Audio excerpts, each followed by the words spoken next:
Flash in Chicago. Are the Bears on the brink of collapse? Or revolution? Here's the NFL report they don't want you to see. First, defensive line. A pass rusher with pathetic stats just became the most expensive signing. Another multi-million.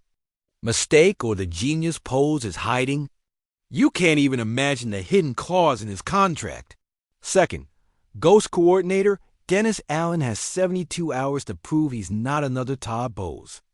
Because if he fails, the press will hunt him like Mel Tucker III. Clone defense. Copying the lines might bring us 15 wins or bury us in the same hell as Detroit. Wait, Ben Johnson just leaked a toxic detail about Caleb Williams. Tick. Tock fans. Time's running out to subscribe. If you don't, how will you know if we'll be shouting Super Bowl tomorrow or crying out fire Poles? Like now or this defense collapses just like yours. Cheetown, don't let us down. Ryan, Poles is copying exactly what the Lions did. And I'm telling you this, I don't care if it's a copy, because if something works, you use IT. Let's start with something that has me completely worried. And when I say worried, it's because this decision might define if this season is a success or a total disaster. After years of watching this defense struggle to create consistent pressure, years seeing how Aaron Rodgers had all the time in the world to dismantle our secondary, Poles goes and brings in Dale Odeyingbo as our big defensive reinforcement. But you know what? Numbers don't lie, and I think we need to talk about this with brutal honesty, because Bears fans deserve the truth, not PR propaganda. Did you see this guy's full stats? In 4 seasons with the Colts, 4 full seasons, this man only has 16.5 total sacks. 16.5. That's an average of 4.1 sacks per season. You know how many sacks Khalil Mack had in his worst season with us. 6. And we said Mack had a disappointing season. But here's what really bothers me. The only season he really shined was in 2023, with 8 sacks and 38 tackles. Suddenly, all the scouts were talking about him like he was the next big pass rusher in the league. And what happened in 2024? He completely collapsed. Fell to just 3 sacks, 3 with 31 tackles. I'm asking you this, and I want you to really think about the answer. Are we betting the future of our pass rush? Are we betting the defense's ability to generate turnovers? Are we betting literally millions of dollars on a guy who had 1 good season in 4 years? Seriously? Because I've seen this before in Chicago, folks. We got excited with Julius Peppers after 1 good season in Carolina. And what happened? Years of mediocrity. We got excited with Leonard Floyd after bright flashes. And what happened? He went to Los Angeles, and now he's a monster. We got excited with Roquan Smith, let him go, and now he's all-pro in Baltimore. See the pattern? This organization has a history of bad timing with pass rushers. And now you're telling me Odeyingbo, coming off 3 sacks in 2024, is going to be the solution to our defensive problems. But wait, because there's another side to this story we can't ignore. He had 17 quarterback hits last year, exactly the same as in his 8-sack season in 2023. You know what that tells me? It tells me the guy is getting to the quarterback. He's generating pressure. He's doing his job. The problem is he's not finishing the plays, and I think this is where Dennis Allen can make the difference. Maybe. And this is a big maybe. The problem wasn't Odeyingbo, but the defensive system in Indianapolis. Maybe with Montez Sweat on the other side generating constant pressure. Maybe with Grady Jarrett collapsing the pocket from the inside. Odeyingbo can turn those 17 QB hits into 10 or 12 sacks. Because think of it this way, if he's already getting to the quarterback, if he's already generating pressure, he just needs to polish the technique to turn those pressures into sacks. And that's exactly what an elite defensive coordinator can teach him. But I've got to be honest with you. This guy's about to turn 26. He's at the perfect age for a pass rusher. And if he's going to take the leap, IT has to be now.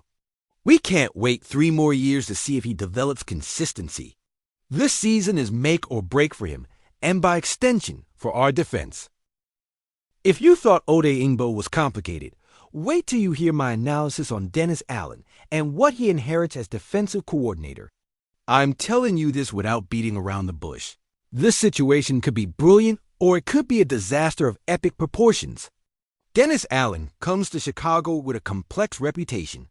As a head coach, he failed miserably. In Oakland, he had a record of 8-28 in 2.5 seasons. 8-28. That's a win percentage of .222. In New Orleans, as an interim after Bountygate, he had a record of 5-12. Are these the numbers of a guy who's going to transform our defense? But here's the interesting part, and I think this could be the key to everything. As a defensive coordinator, this guy has been a light. In Oakland, before becoming head coach, he helped create a competitive defense. In New Orleans, when he returned as coordinator after failing as head coach, he transformed that defense into a consistently top 10 unit.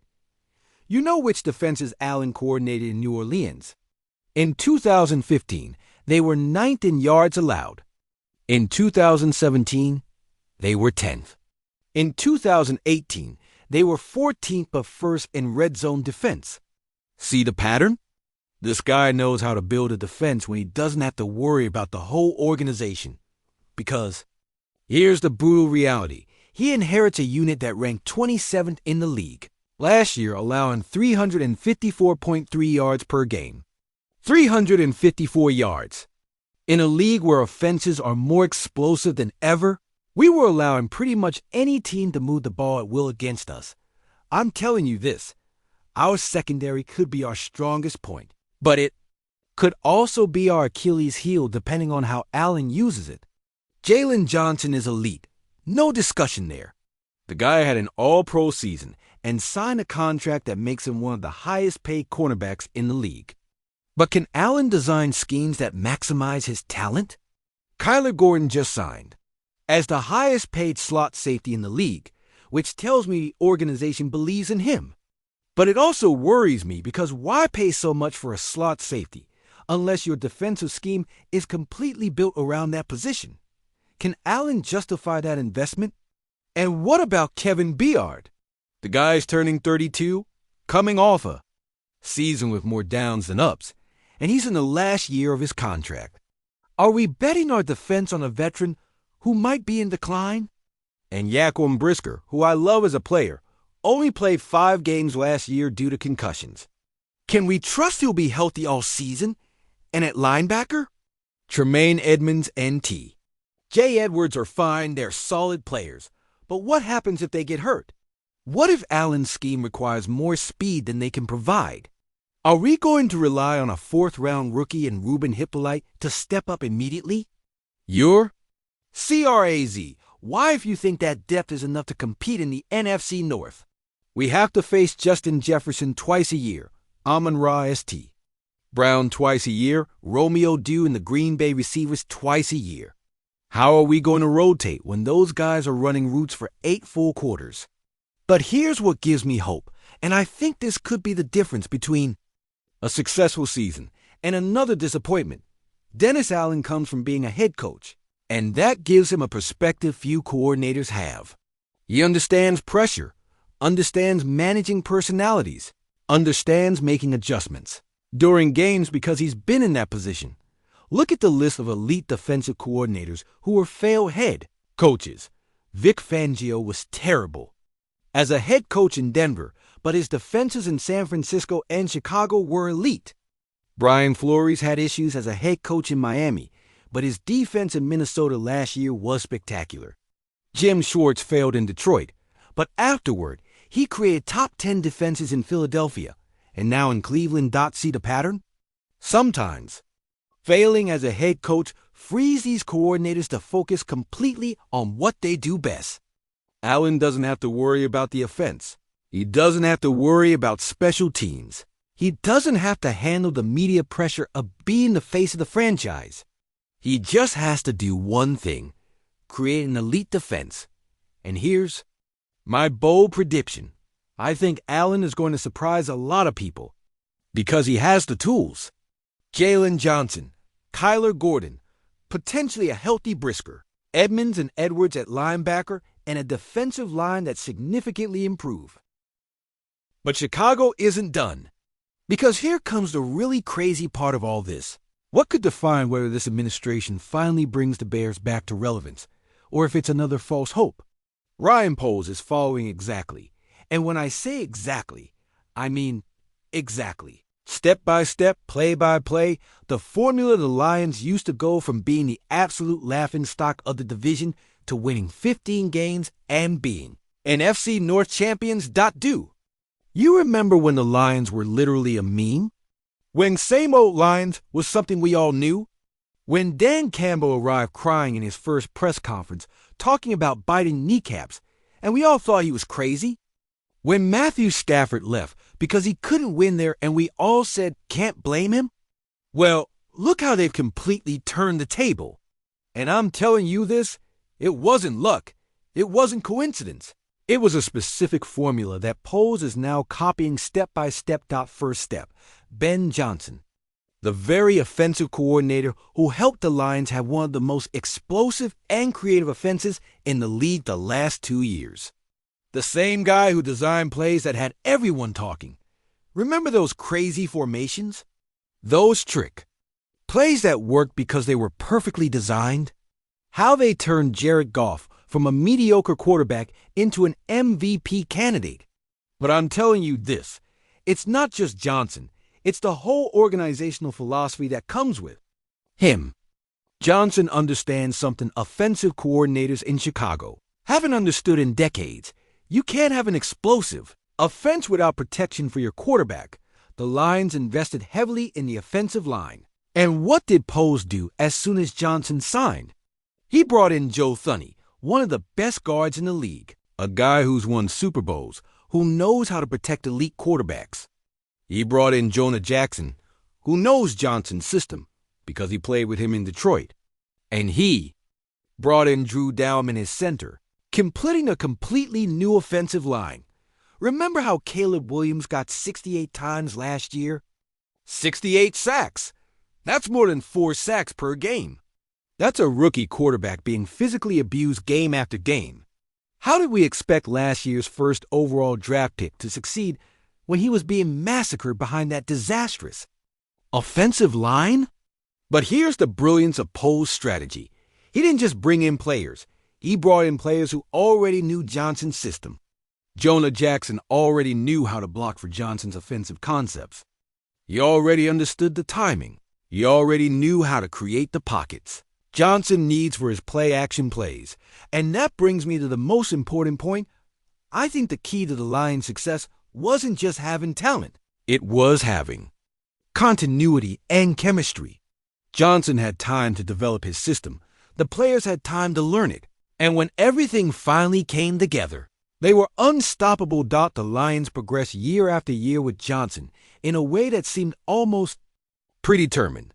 9 wins in 2022, then 12 wins in 2023, then 15 wins in 2024. Each year, the offense was more sophisticated, more unpredictable, more lethal. Why can't we do the same? If we win 9 games this year, it'd be our best record since 2018. Since 2018. That says everything. You need to know about how long we've been mediocre. But here's my prediction. I think we're going to be better than 9 wins. Because Johnson isn't coming alone. He's bringing a proven system. He's bringing players who already know that system.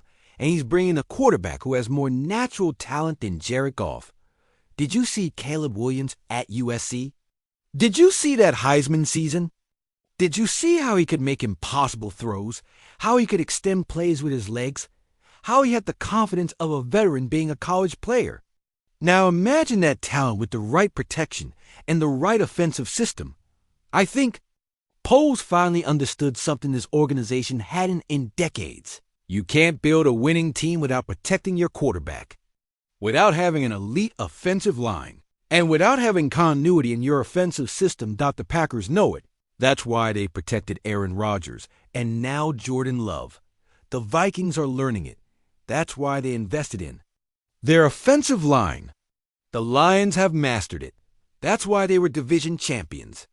And now we're following that exact recipe. Do you think it's coincidental that Johnson had so much success in Detroit? No, it's because he had the right tools.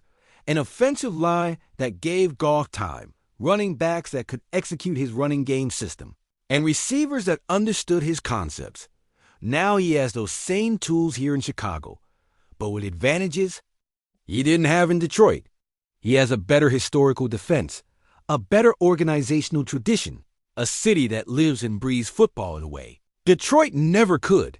This city deserves a winning team after years of absolute mediocrity. After Mitchell Trubisky and all his limitations.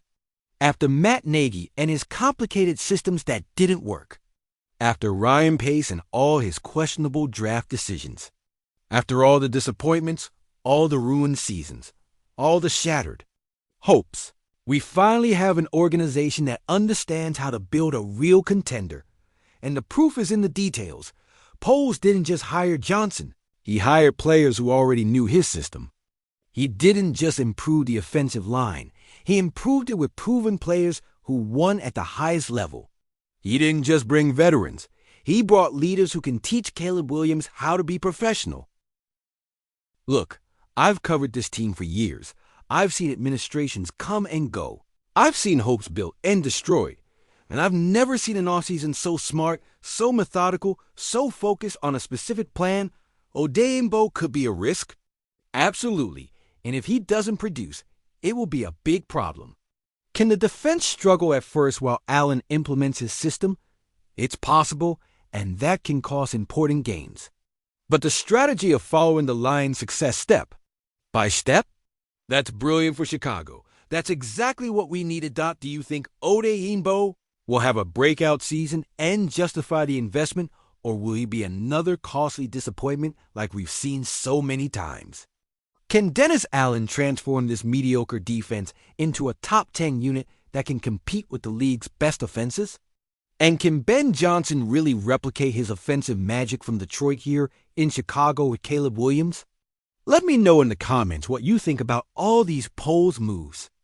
If you think we've finally found the right formula, and this is the administration that brings us back to relevance, give this video a like. If you think we're headed for another disappointing season full of false hopes, let me know because I want to hear all the opinions from this incredible community. This community of Bears fans is a family that has suffered together through years of mediocrity, but that will also celebrate together when our moment of glory comes. And I think that moment is closer than we think. Subscribe to the channel because tomorrow we'll have more explosive analysis on our Bears. And you can't miss what's coming for Chicago Bears. And I'll see you in the next video.